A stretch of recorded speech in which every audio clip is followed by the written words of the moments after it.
What's up everybody? The upcoming release of Overwatch 2 will be bringing with it a number of new playable heroes. And while we've already had some of these new characters officially revealed, many more are still lurking in the shadows. So today, let's take a look at one of the more mysterious new hero candidates, known as...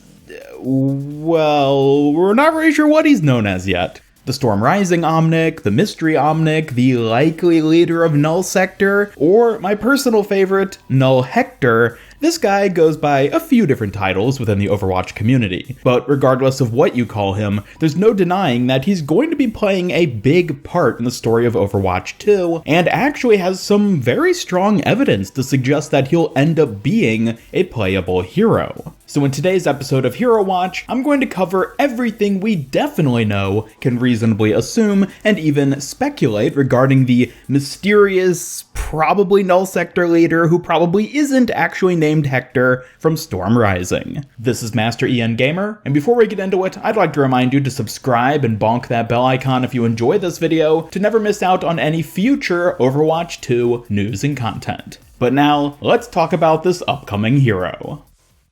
So to start off, when it comes to this character's name, I'm just going to be referring to him as Null Hector in this video. I realize that that's almost certainly not his actual name, but it's got a nice ring to it, and it's better than just calling him the likely Null Sector leader over and over again. Plus, Hector's far from being the only mystery Omnic in Overwatch, so for the sake of clarity, I think it's best to give him some kind of proper placeholder name, at least when it comes to this video. So, Hector it is. Anyways, getting on to the actual details we have on Null Hector, there sadly isn't much. So far, he's only had one known appearance in the Overwatch story, which is at the very end of the Storm Rising mission, where we see him speaking to Doomfist in Egypt. My friend, the world doesn't understand visionaries like us. I respect what you are trying to accomplish. You fight for your kind. It's noble and doomed to fail. But with Talon's help, that can change. You have my attention. As I already discussed at length in my previous video covering the complete history of Null Sector, the scene we see here appears to be the inception of Talon and Null Sector's collaboration, which we eventually see pan out during the events of Overwatch 2. While it isn't stated outright, the visual design and color scheme of Null Hector in this scene is what indicates his affiliation with Null Sector, in addition to the fact that he evidently fights for his kind, which is what Null Sector did during the uprising in King's Row. So, based on these factors, it's very safe to assume that Hector is in fact a member of Null Sector and more than likely serves as some sort of leader for the Omnic extremist group. Whether he is the true leader of Null Sector or just serves as one of multiple leaders is impossible to say at this point. However, the fact that he was the one meeting with Doomfist to discuss the collaboration with Talon suggests that Hector, at the very least, has some kind of notable position within Null Sector. And given that Null Sector appears to be the primary opposition we'll be facing in the Overwatch 2 story campaign, it's reasonable to assume that Null Hector himself will be present as one of the villains we face off against.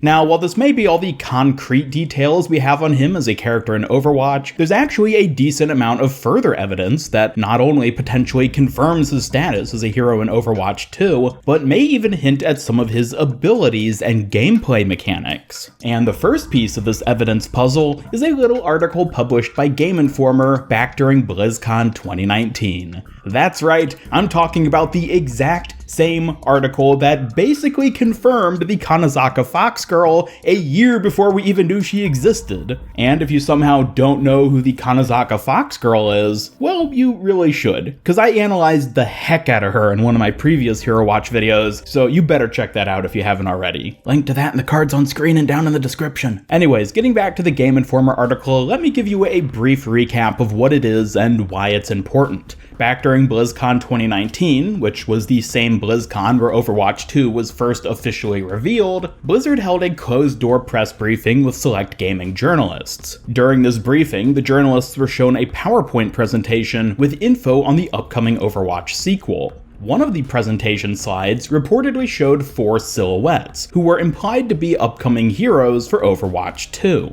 Of these 4 silhouettes, 3 appeared to be female, with the one male character holding a crooked staff and looking somewhat like a wizard, warlock, or voodoo priest. Now, on its own, this description of the male character is pretty generic and doesn't seem particularly notable when it comes to Null Hector. However, looking back at his depiction from the end of Storm Rising, we can see that Hector is in fact wearing a hooded cloak, which is an outfit often worn by wizards, warlocks, and priests in the fantasy genre. But it gets even more interesting when you look at the concept artwork of Null Sector PvE enemies, which was also released back at BlizzCon 2019. In just this one image, we can see multiple Null Sector units which fit the silhouette's exact description of being a wizard or warlock, with some even wielding crooked staff-like weapons. At the very least, it's evident that Null Sector is going to have some kind of mage theme going on with many of their units, which is admittedly a bit odd for a robot faction, but is undeniable based on this artwork. Therefore, going by this similarity alone, I'm willing to say that the hero seen by the Game Informer journalist was almost certainly a Null Sector Omnic. And given that the only Null Sector Omnic who so far has stood out as being anything more than a disposable PvE goon is the one seen at the end of Storm Rising, this points towards Null Hector himself likely being the silhouette seen by the Game Informer journalist, and therefore a hero in Overwatch 2.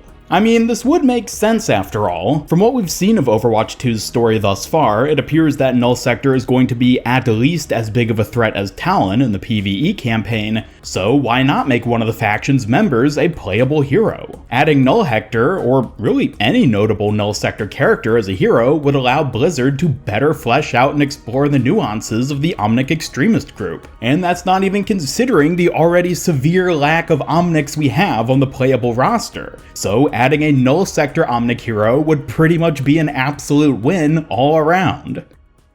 But before I shift into discussing the in-game kit and abilities of Null Hector, there is one more story aspect relating to him which I really should address, and that's Kace.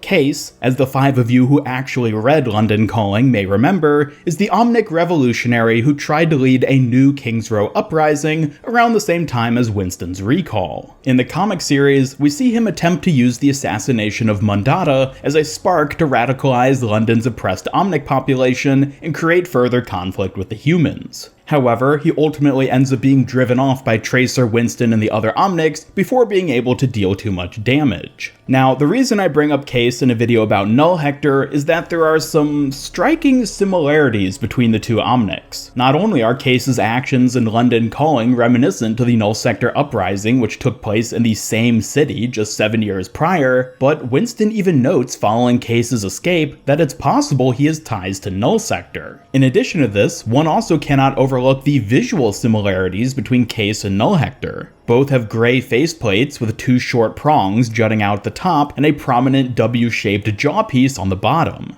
However, despite the similarities, you can also easily see that they are most definitely not identical. For one thing, their eyes are differently shaped, and Kace completely lacks the dreadlock-esque cables seen on the back of Null Hector's head. Even accounting for the highly stylized art style of the London Calling comics, I don't think you can say with any certainty that these two are the same person based purely on their visual appearances. Now, you could argue that since he's an Omnic, he might have just modified his body to appear a bit different, but I still don't buy it. You also have to keep in mind that London Calling takes place 6 years after Storm Rising, and assuming that Null Hector and Doomfist began their collaborations around the time we see them talking here, it wouldn't make much sense for Hector to be stirring up a comparatively petty conflict in King's Row 6 years later. So sure, it's possible that Kace and Null Hector are the same person, but I highly doubt it. If anything, I think it may turn out that Kace is actually one of Null Hector's underlings. Hector himself is likely preoccupied with the global conflict Null Sector is about to launch, but Kace may have been tasked with stirring up conflict in King's Row to sort of set the stage for what's to come. At least, I certainly hope something like that ends up being the case, as then London Calling wouldn't be completely irrelevant to the greater plot of Overwatch. But we're just gonna have to wait and see. Moving on to Null Hector's potential in-game kit and abilities though, I'm gonna be a bold little YouTuber and say that we can actually make some pretty solid predictions on how he'll function as a hero. Focusing on the limited details we have on him, he's likely to be a staff-wielding, wizard-looking Omnic who leads an army of unlimited subservient robots. And based on just these limited details, I believe that Null Hector is going to be the summoner hero Overwatch fans have been asking for.